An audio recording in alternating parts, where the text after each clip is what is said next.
En este capítulo se habla de la importancia de la Torá y de su estudio. Habla de la grandeza que se alcanza, por supuesto espiritual, a través del estudio de la Torá, y también lo que se adquiere a través del estudio, que no es solamente grandeza espiritual, sino respeto y reconocimiento, etcétera, etcétera, etcétera. Pero en esta Mishnah, que es capítulo 6, Mishnah 4, vamos a leerla, vamos a ver lo que nos dice y, bueno, la vamos a analizar. Dice así: así es la senda para adquirir la Torá.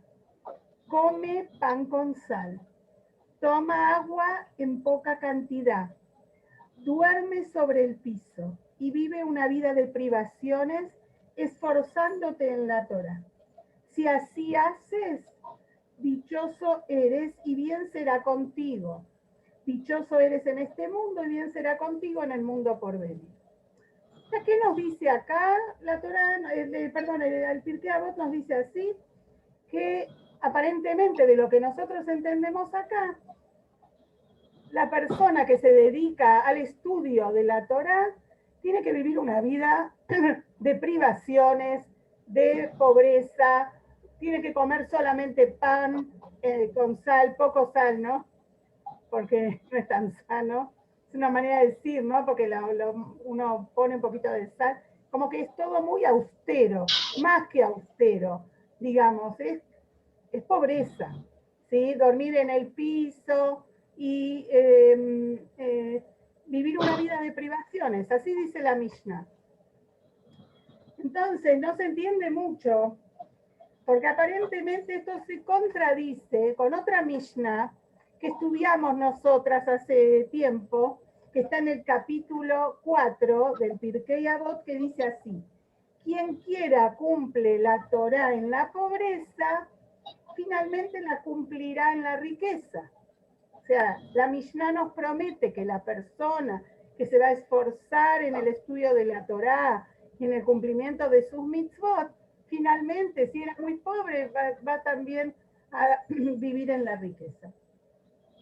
Entonces, si decimos que la pobreza, parecería que la Mishnah que leímos primero nos dice que el estilo ideal de vida para una persona que se dedica al estudio de la Torá y hace de la Torá su importante, aparentemente que lo principal...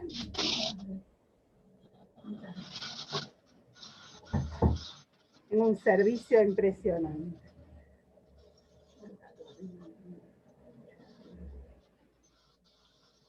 Aparentemente, la manera ideal, lo que le corresponde a una persona que se dedica al estudio de la Torá, es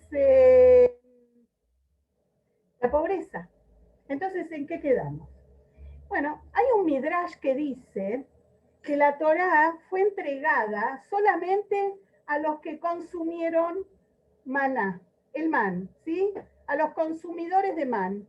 Aquellos que comieron man fueron los que recibieron la Torá. ¿Por qué? Porque nosotros sabemos quiénes estuvieron parados, perdón, no sentados, alrededor del Ar Sinai, del monte Sinaí, cuando Hashem entregó la Torá. Fue justamente aquellos que comieron man. ¿Se acuerdan? Los judíos en el desierto, llegó un momento que se les terminó la matzá que habían preparado en Mitzrayim, y Dios durante 40 años les hizo llover literalmente man. ¿Saben qué brajá se decía por el man? ¿Qué brajá? Nosotros decimos por el pan, decimos Amotzi lechem minares, ¿sí? Baruch atah Hashem, Amotzi lechem minares, que significa que Dios saca el pan de la tierra, porque el trigo crece de la tierra y de eso hacemos el pan. los Yehudim en el Midbar, en el desierto, ¿qué decían?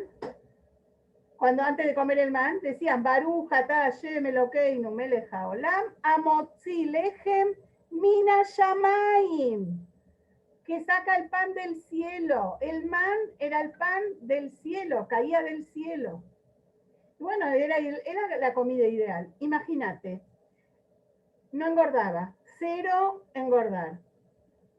Nutritivo, tenía todos los nutrientes habidos y por haber. Digo de verdad que no engordaba. Los judíos no engordaban, se alimentaban, pero no había siquiera desperdicio. Ustedes saben que los judíos durante 40 años, los que consumían man, no iban de cuerpo, porque el cuerpo no tenía lo que desechar. ¿Se entiende? Era todo lo que necesitaba el cuerpo. Por eso había judíos que cuando se quejaron ante Moshe decían, nos vamos a morir. ¿Por qué? Porque decían, no vamos al baño. Pero lo que pasa es que no era necesario. El man era la comida perfecta. Más aún, aquellas personas que lo merecían lograban encontrar en el man el gusto que querían.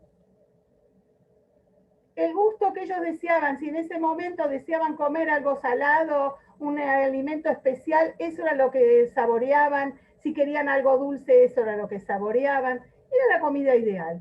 Y entonces, ¿por qué decimos? Sin embargo, está traído que Moshe Rabbeinu, en la Torah dice que Moshe le dijo, ustedes comieron el pan de la pobreza. ¿Qué significa el pan de la pobreza? Si no les faltaba nada durante 40 años. No tuvieron que ir al supermercado, no tuvieron que nada, no tenían que hacer nada, solamente salir a la mañana y recolectarlo. Y los viernes recolectar el doble porque era para ese día y para Shabbat. ¿Sí? Por eso, entre paréntesis, ponemos 2 jalot en la mesa de Shabbat, recordando que el viernes caía doble porción de man para el viernes y para el Shabbat. ¿Sí? Bueno, eso fue entre paréntesis. Volvemos a la Mishnah. Entonces, ¿por qué Moshe Rabbeinu les dijo que es el pan de la pobreza?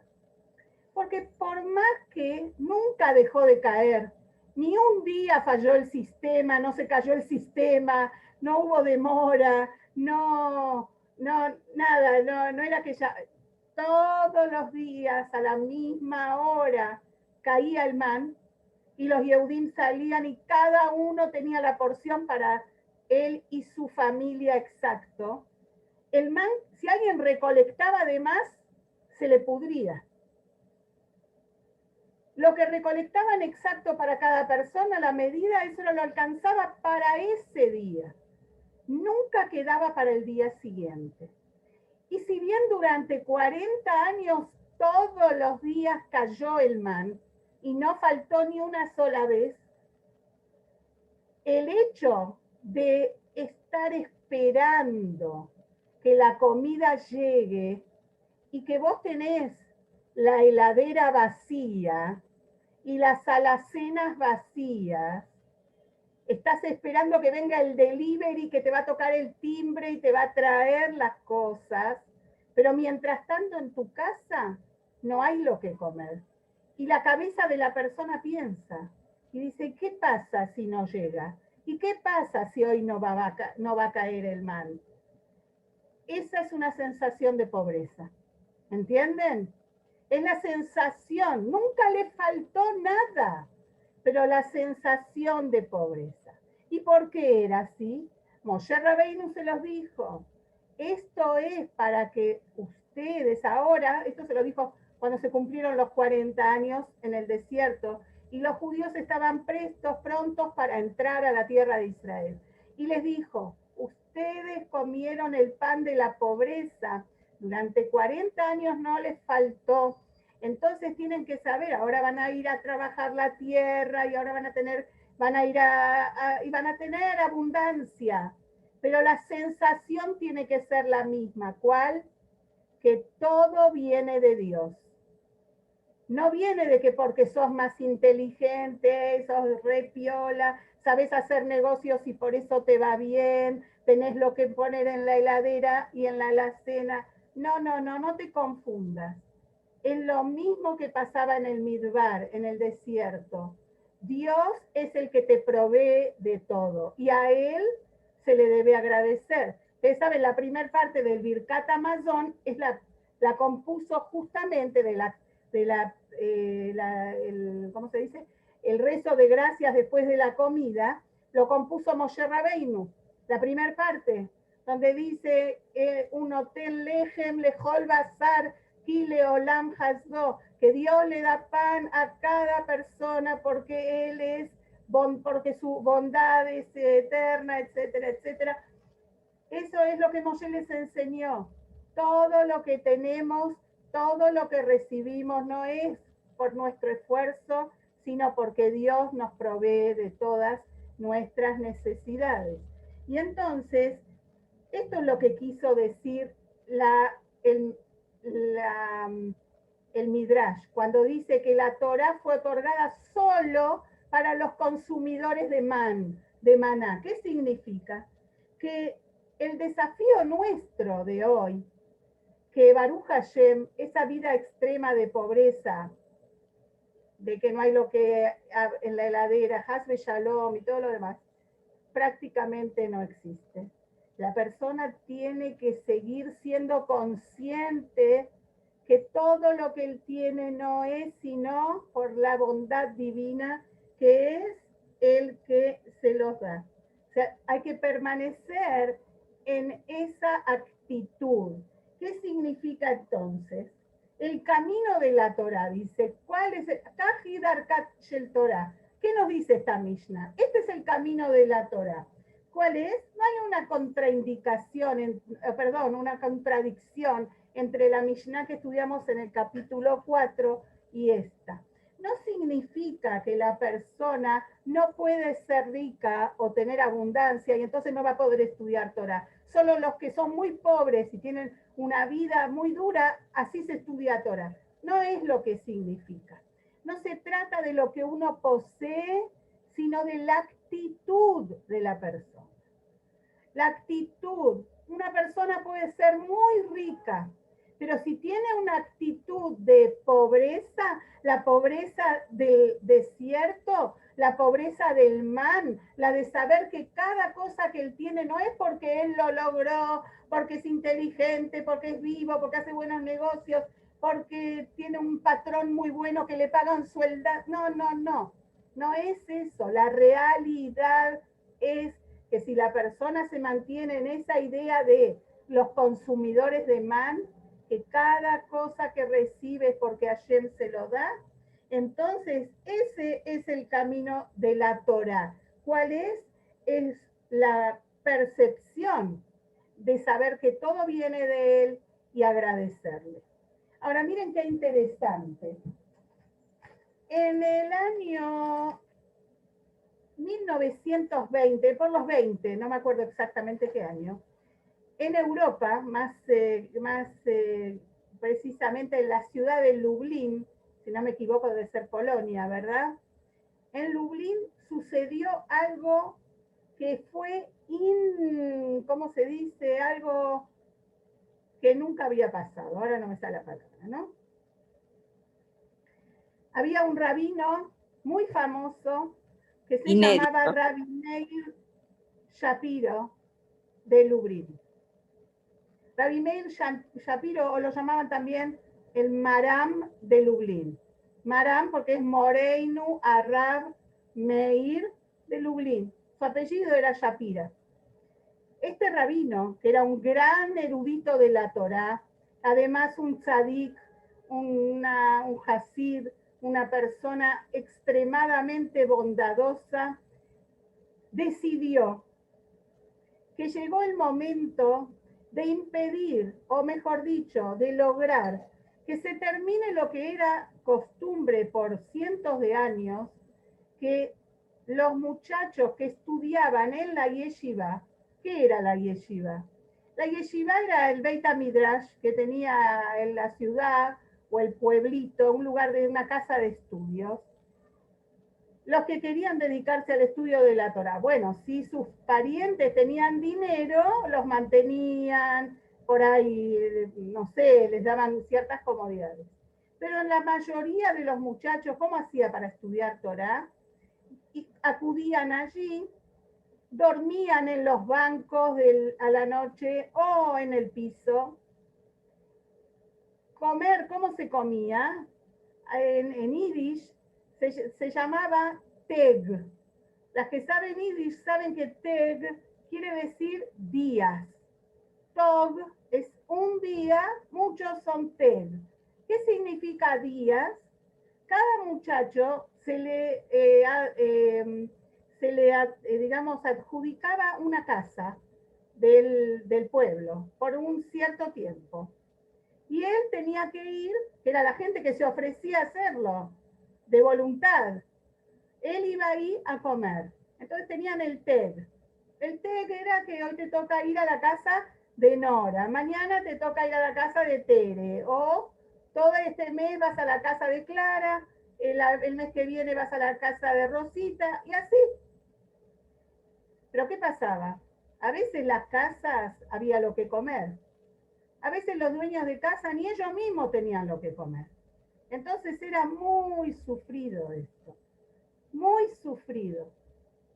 Y imagínense, los muchachos que estudiaban Torah, si en Europa no era como ahora, que vas y te compras un traje, también es carísimo hoy un traje, pero viste, bueno, te das vuelta, tenés uno de verano, uno de invierno, un pantalón con una camisa. En esa época, ¿quién tenía varias cosas? Los muchachos que se dedicaban todo el día al estudio de la Torah iban a veces muy mal porque la ropa se gastaba y era una tristeza.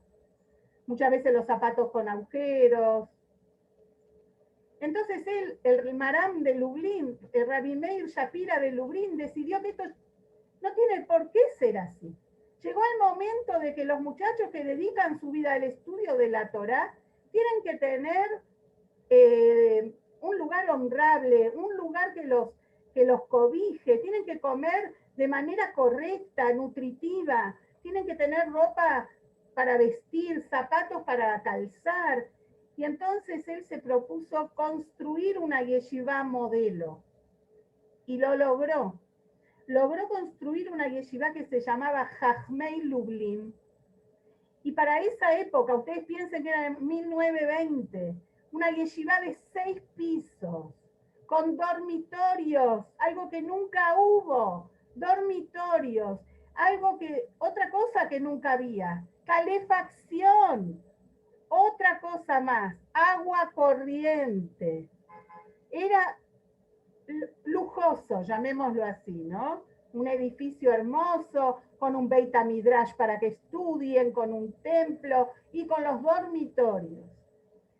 Para lograr esto, el rabino Meir Shapira no era rico, ni mucho menos. Se dedicaba a juntar el dinero y sufrió mucho por ese tema. Logró construirlo y mantenerlo unos cuantos años.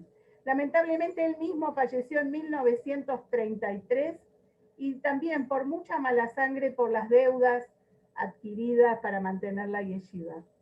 Pero justamente cuando él iba a visitar gente, les quiero contar para que sepan, yo me acuerdo que estudié sobre él y además tenía una mora que cuando ella sabía que me gustaba mucho leer y todo, entonces me consiguió un libro sobre la vida del Rav Shapira, un libro hermoso que nunca más lo volví a ver, muy lindo, y ahí había muchas anécdotas que contaban sobre él y su grandeza, etcétera, etcétera. Él estaba casado, la mujer era una tzadeket también, y ambos dedicaban su vida a los muchachos que estudiaban en la yeshiva, a punto tal que hasta inclusive ella les cosía la ropa, les remendaba las cosas cuando necesitaban, los casaban, porque había muchachos pobres o muchachos ricos. No cualquiera podía entrar a esa yeshiva. Como era algo de tanta avanzada, el examen de ingreso era solamente posible aprobarlo si uno era realmente un estudiante con mucha, digamos, era alguien brillante. Y ellos se dedicaron su vida, ellos no tuvieron hijos propios y hicieron que los muchachos de la yeshiva fueran sus hijos. Una de las cosas con las que se encontraba el Maram Shapira, un obstáculo, era cuando la gente que él iba a pedir dinero para que lo ayude con la yeshiva, ¿qué le decían? Pero momentito, rabino, no dice en la Torá, este es el camino de la Torá, pan con sal vas a comer, vas a dormir en el piso, vas a tomar poca agua, vas a vivir una vida de privaciones. Entonces, ¿para qué necesitan los muchachos? No van a llegar a ser grandes estudiosos de la Torá si usted los mima tanto, si usted les da tanta les cubre las necesidades básicas y más. ¿Para qué? Entonces él, esto le hacía mucho daño escuchar algo así. Y entonces él les decía, lo que pasa que ustedes cuando leen la Mishnah, la leen mal, porque ustedes la leen con un signo de, digamos, dándole énfasis a lo que dice ahí, diciendo, tenés que vivir una vida de privaciones, tenés que comer pan con sal, tenés que dormir en el piso, pero no es la manera correcta. ¿Cuál es el camino para estudiar Torah? Tenés que comer pan con sal, tenés que dormir en el piso, tenés que vivir una vida de privaciones. Él les mostraba que no es lo correcto. Y acá lo vamos a cerrar con algo que dice el Rebe sobre todo esto. Justamente, la actitud es lo importante. El dinero no es el problema, la riqueza no es un problema para estudiar Torah. Al contrario, cuando una persona está menos preocupada por la parnasá, tiene la cabeza libre para poder dedicarse al estudio de la Torah con tranquilidad. Pero sí hay que sostener lo que dijimos antes, la humildad, el saber que todo viene de Dios, agradecer y no creérsela para nada, para nada. Y otra cosa que tiene que ver con algo más profundo todavía, dice el Rebe, que la persona no tiene que perseguir los placeres mundanos. No decir, yo necesito una cama con tantos resortes y sábanas de 600 hilos de algodón egipcio, porque si no, no voy a poder descansar para estudiar todo eso. No se la cree nadie, ¿verdad? La persona tiene que ser humilde, por más que tenga todo lo que necesita, utilizar sí las cosas buenas del mundo para, para vivir una vida plena, para utilizarlas para servir a Dios mejor. Decir, voy a dormir bien para poder durante el día estudiar mejor, poder dedicarme a hacer mitzvot, hacer algo por mi prójimo, etcétera, etcétera. Y para ir concluyendo,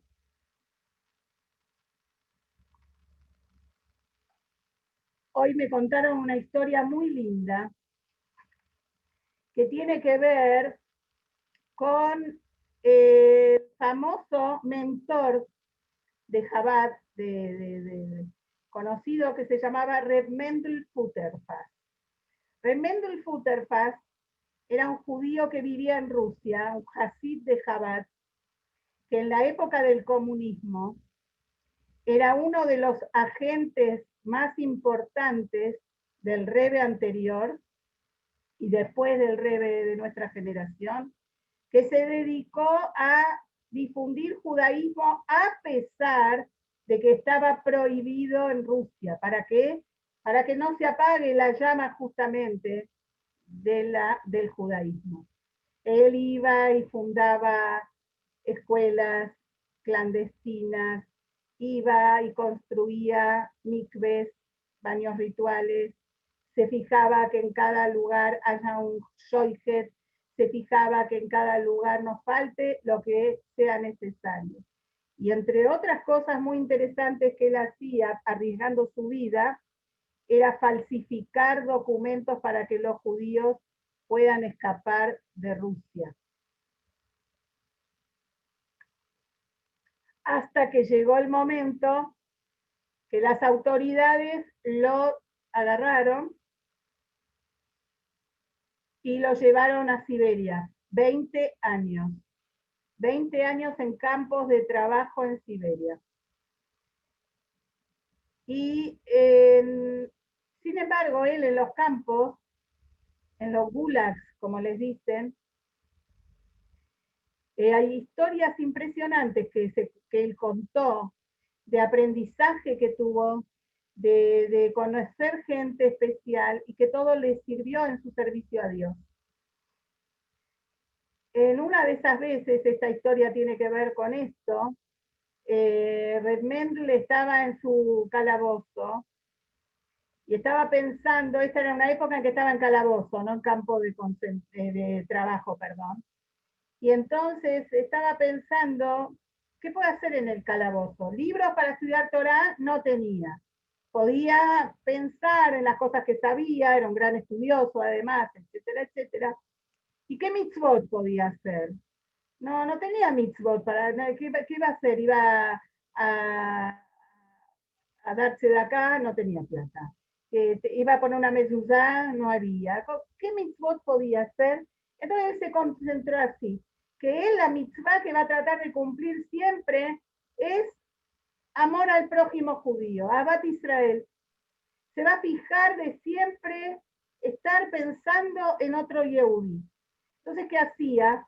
Había momentos en el día que pensaba en algunos judíos conocidos que él tenía. Cada día pensaba en otro, pidiéndole a Shem que lo ayude, que lo cuide, etcétera, etcétera. Una vez, él estaba rezando y de pronto se abrió la celda y entró el guardia.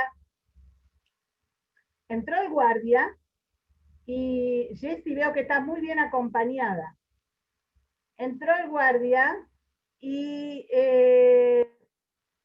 dijo, oh, otro que habla solo.